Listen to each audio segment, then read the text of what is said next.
Okay guys, I've heard people asking about the method for removing, for taking the motor out by removing the rails first. And so I'm just doing a quick video showing how I do that. I always start with the side with the motor cable on it first. Okay, so first thing, and tools I'm going to be using, I've got a screwdriver with a T15 Torx bit. I've got my screw gun with a T25 Torx bit, 6mm Allen wrench, a flashlight for helping me see a little easier, and a little screwdriver for helping me unclip the little cable clips underneath there. I know a lot of people say not to use power tools. It is risky. Do it at your own risk. I'm going to do it because I feel comfortable doing it. But the first thing I'm going to do is take out the little screws underneath. And for those, I would definitely recommend not using a power tool. They get stuck up there really easy. And if you accidentally leave the drill on like it's full power and slam it in there, you won't be able to get it out without dremeling it. I know from experience. I have one on the other side where there's no screw, but it doesn't matter. These aren't really needed, so I'm going to take those out.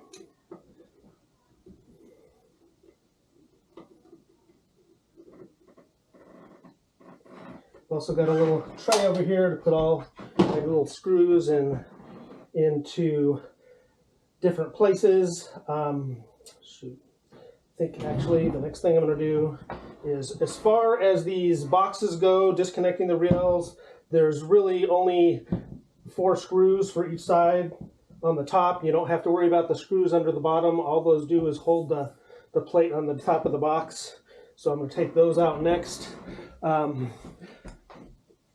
For safety with my power drill, I always leave it like when I'm taking things out and putting them in, I just leave it at 3 normally. That way I can't like screw something else by using a little bit too much torque. And when you're taking it out, it may not have enough power right away, but if you don't pull the trigger at all and you twist, most drills are made so that you can just start it that way and then use the power to take it out the rest of the way.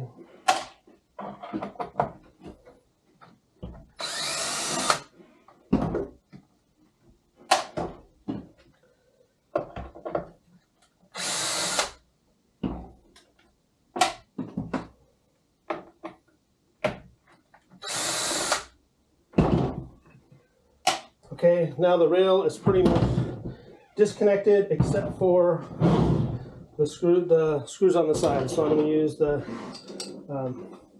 6mm Allen wrench for that.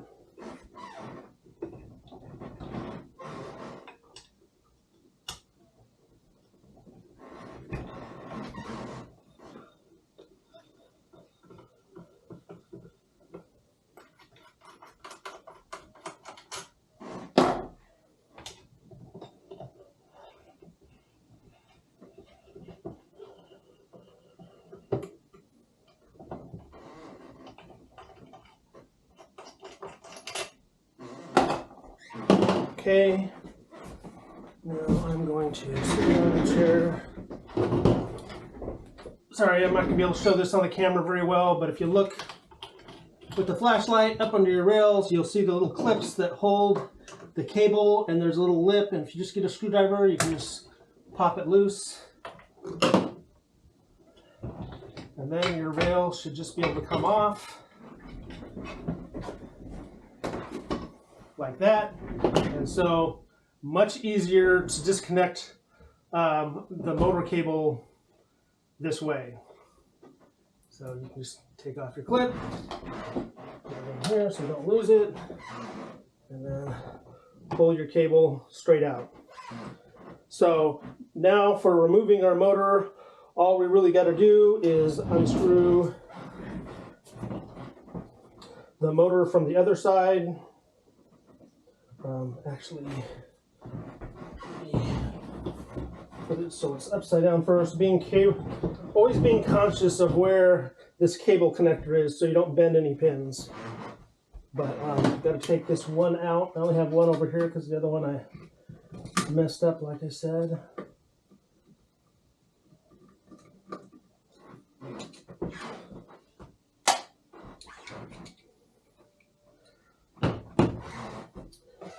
Okay, I think for this part I want it this way.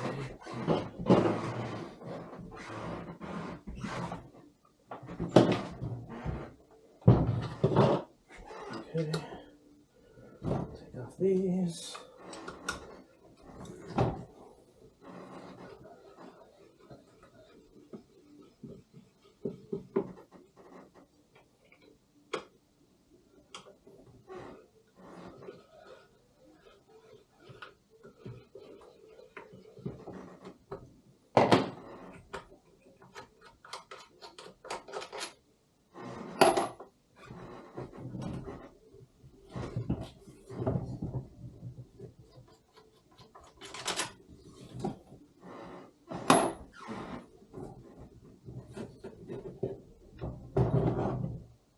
Okay, now we got the motor out, and pretty much putting it back together is just the opposite of that.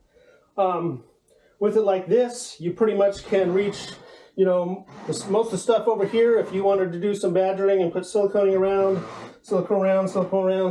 all that, then you could just take your rail, screw in these 4 screws, flip it over, take out these 4 screws, take your other rail off, and then you can badger the other side.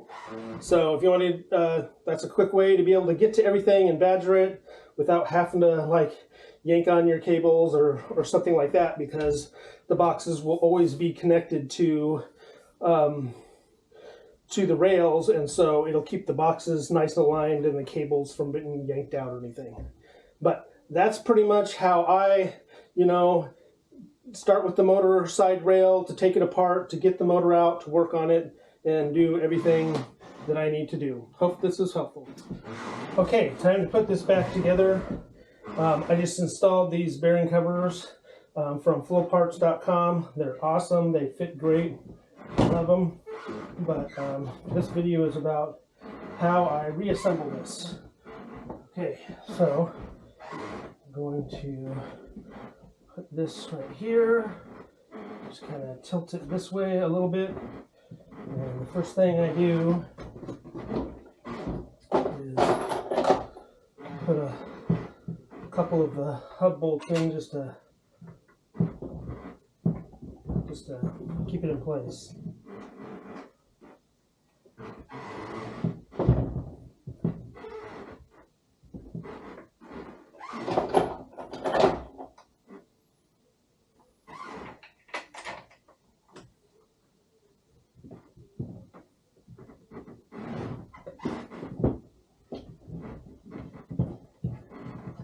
Just kind of support the wheel a little bit so that these things will screw in easy.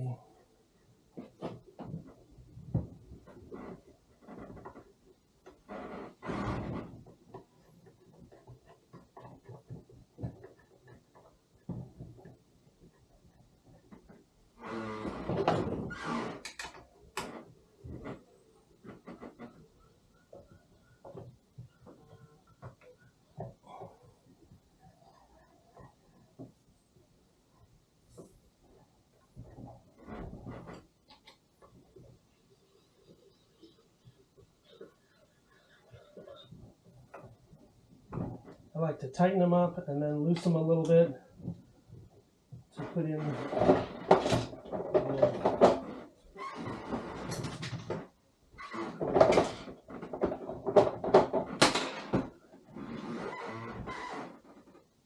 the little bottom screws so that they're aligned first. Tighten that up. Tighten that up.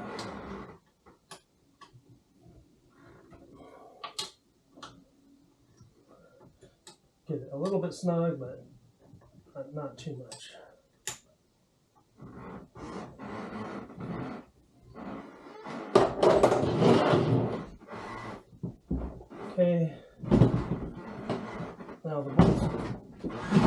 motor's connected.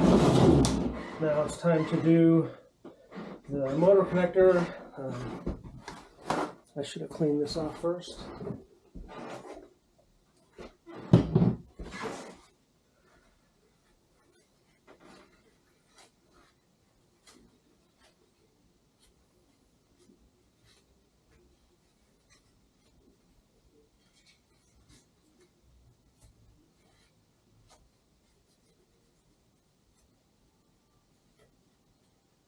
Be careful not to bend your pins.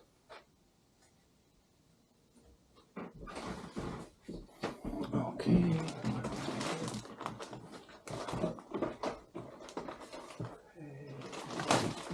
I've got a little syringe with dielectric grease in it. We need to put in a little bit more. I'm just using this Tune-Up 22058 dielectric grease by Permatex.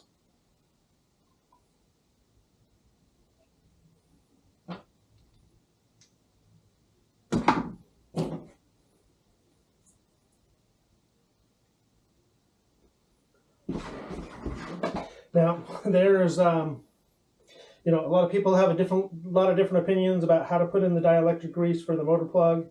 I don't want to get too much in there to keep the plug from being plugged in all the way. I figure if I've got plenty on the outside of this plug, it's going to be totally sealed and no water is going to get in there. So there's no reason to put it, you know, down around the pin area. I just put it around the edge, and then whatever's extra will squeeze out and I'll wipe it away with a Q-tip. So I get, you know, it looks kind of ugly, but I get plenty on there so that when I plug it in, the extra will just squeeze out.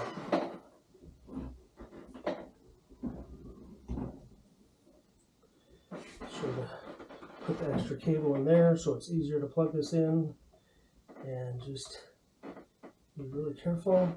There it goes. Slides in.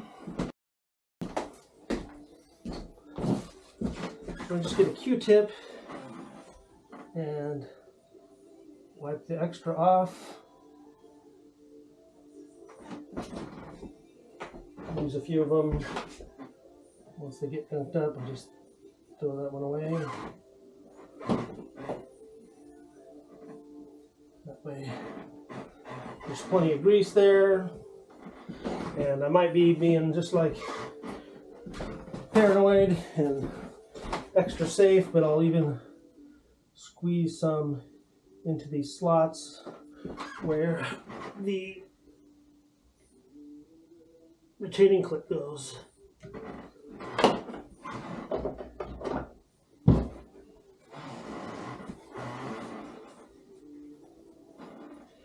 Clean off the retaining clip, get that in there, kind of squeeze it, the extra into the slot.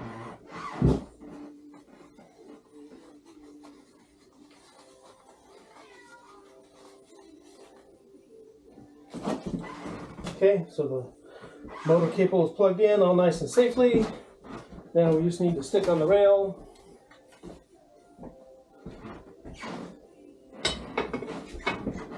Get the little clip, get it around the cable, put this in here, make sure the rail is sliding in where it goes. It needs to go right under the lids of the boxes.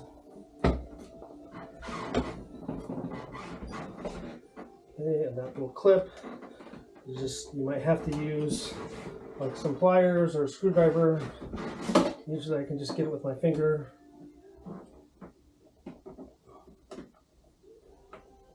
But you'll hear it clip and then it won't come undone. Okay, now I'm going to put these bolts in.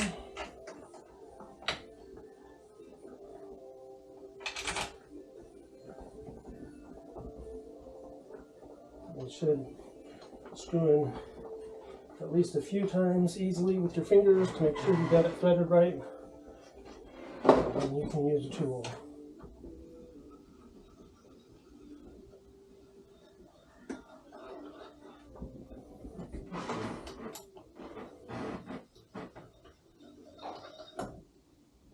Okay, tighten and loosen, tighten and loosen.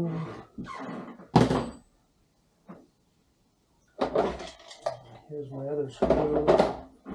I dropped one of them underneath the table. I'm going to look for that later and put it on, but you know, just get your screws tightened in. Once they're tight, and those ones I don't screw very tight. I've never had them come loose. I just kind of use the handle of the screwdriver to get those tight. Because you don't want to get those stuck in there. It's a pain to drum them out.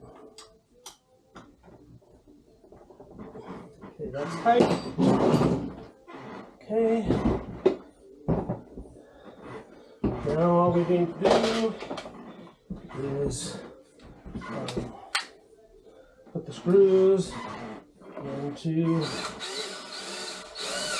the box covers. Like I said, I have it set on 3 so that I don't want to get things out. So that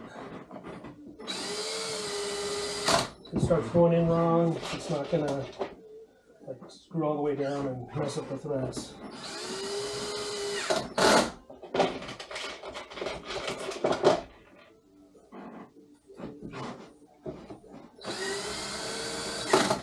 I don't know if every drill is the same, but after I get them on at 3, I turn it up to 5 to just tighten them a little bit more, and then I go up to 8, and that's the last I go. Never had it come loose, but I have been taking them apart and putting it back together quite often to do different things. And that's basically that method for taking off the rail first to get your motor out. Seems like an easy way to do that. You can get the motor cable in and out without messing it up. And hopefully you know how to put on your own foot pads and bumpers and everything like that. If not, maybe I'll do another video later on to show that part if everybody needs me to. But that's it. Hopefully this was helpful. Thanks. Bye.